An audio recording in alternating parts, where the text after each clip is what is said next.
داری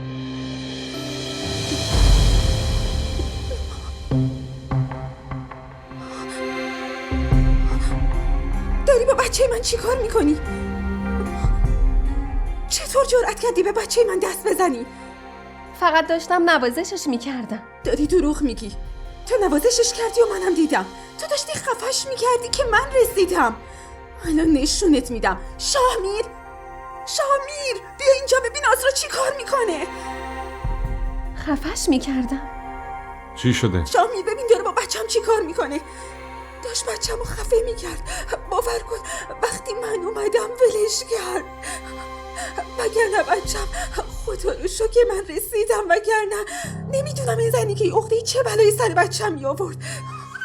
شاهمیر باور کن که من فقط داشتم نگاش میکردم، نازش میکردم. من مثل گل خوشبو بود. من هیچ وقت اونو خفه نمیکنم. نه شاهمیر داره دروغ میگه. دستش کنار گردن سعد بود. ساکت شو. ساکت بشم؟ این میخواد بچه‌مو بکشه بعد من ساکت بمونم؟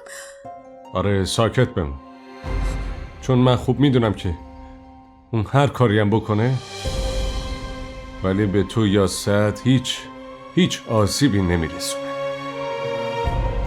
تو داری ازش دفاع میکنی؟ دفاع نمیکنم، واقعیتو میگم. تو هم خیلی خوب میدونی بالاخره دوست بچگیشی. اون هیچی ازت نمیگیره،